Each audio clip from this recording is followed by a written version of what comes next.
We're making this super simple, but unbelievably delicious. Look at it. Look at it. Oh, Burrata fig prosciutto tart. So easy. Oh, and it's spectacular. Absolutely spectacular. You're going to love it. Oh, I can't wait. Oh, it's so good. Yum.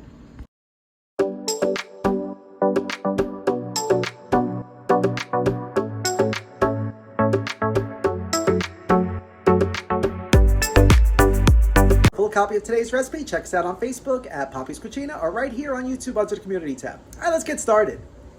The first thing we're going to do for this recipe is prepare our puff pastry. Kind of working backwards here, we usually do everything else first. All right, so onto a parchment-lined baking sheet, I put the thawed sheet of puff pastry, which I thawed in the fridge overnight.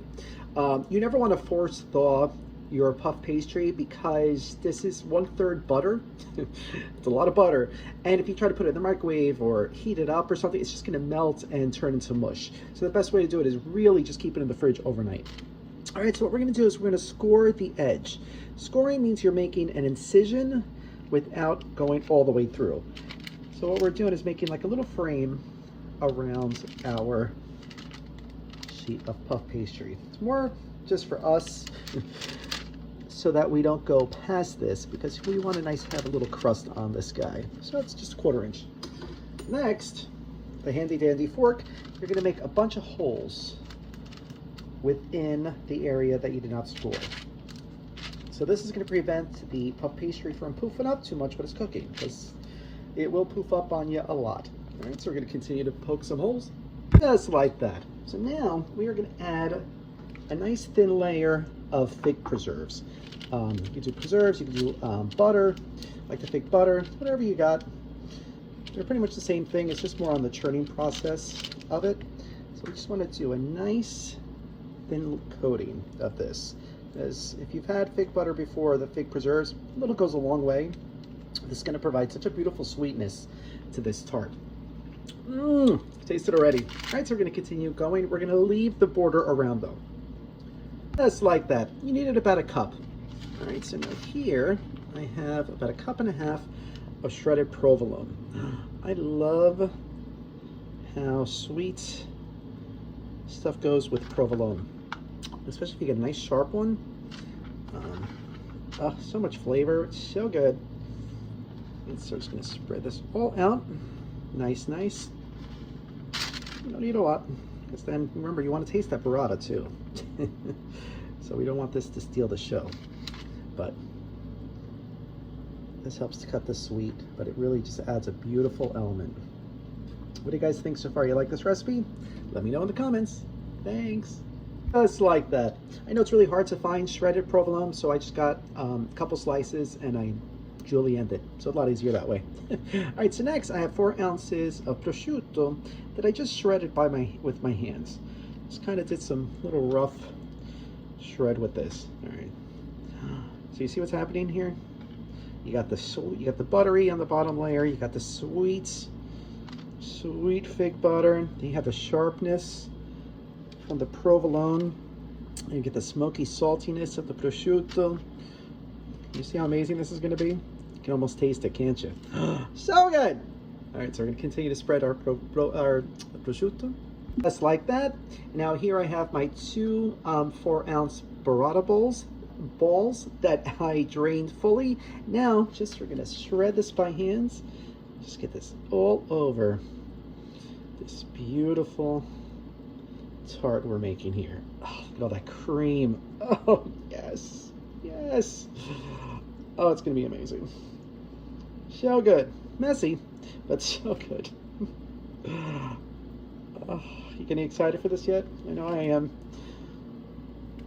It's going to be the longest, like 30 minutes while waiting for this to cook. All right, so we're going to do the other one. Just like that. And now lastly, I have some little grape tomatoes that I sliced thin. We're just going to throw these right on top. No rhyme or reason. Let's get these on here. Just add little pops of freshness, little juiciness. Even though that burrata is going to be so juicy. Yes. Oh, can't wait. It's going to be so good. Only need about a cup. You don't need to even use this many. You can even leave these out entirely if you want, but burrata and tomatoes, they're made to be together. Especially with the grape ones. These are a little bit sweeter. A nice little texture. Little pops of juiciness and sweets. All right. So, looks good. All right, I think we're good. All right, so now you can season this if you want. You could do some garlic, you could do some salt. I really don't recommend adding any salt to this because the prosciutto will add plenty, but I am gonna recommend adding some fresh cracked black pepper because you wanna have these nice hits of spice. Add as little or as much as you want. Just gonna do a nice little coating because it's gonna be fantastic. All right, so now it's ready for the oven. So into a preheated 400-degree oven, it's gonna go for about 30 minutes, 25, 35 minutes. You're gonna see the puff pastry will get nice and poofy. The tomatoes will get nice and cooked. The cheese will have melted, and it's gonna be spectacular. All right, so into the oven to go. It's gonna go, and I can't wait. Oh, I'm so excited already. So 24 minutes later, we pull this out of the oven. Does that not look incredible or what? Oh my gosh, it's gonna be so good. But it's gonna be really hot, so we're gonna allow this to cool for a little bit. And then garnish it up with maybe some basil and some arugula. Then we're gonna give it a try. Yum. Bon appetit.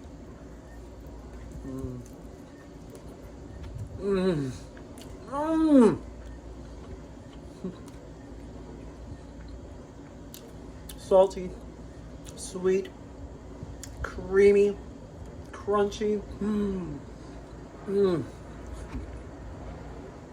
So good! And it was so easy to make. Oh. You gotta try this recipe. You're gonna love it. And if you do, let us know. Thank you so much for watching. We'll see you again soon. If you like this video, be sure to subscribe to our YouTube channel at Poppy's Cucina. Thanks! So good. I forgot to make a cocktail. It's never too late.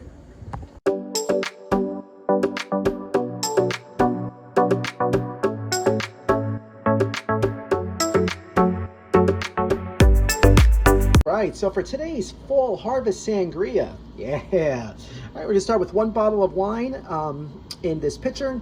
You use any kind of red wine you like. You can use white wine if you want.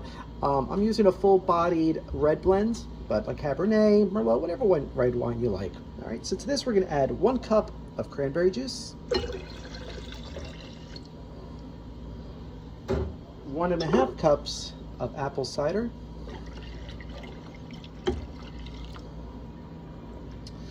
and to this we're going to add 2.5 ounces of rum,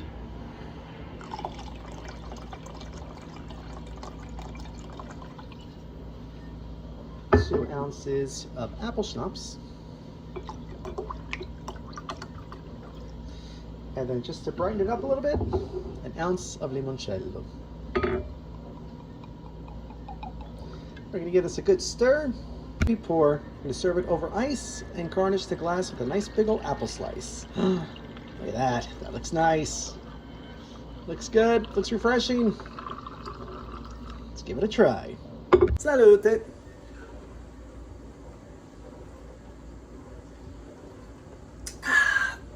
Oh, that's so good. So yummy. And all the spices of like all the flavors of the fall, the red wine, the limoncello you still get, the apple, the cranberry. Oh, it's just fabulous and refreshing. You gotta give this a try. So give this recipe a try. Let us know. Thank you so much for watching. We'll see you again soon. Is she always there? We'll see you again soon.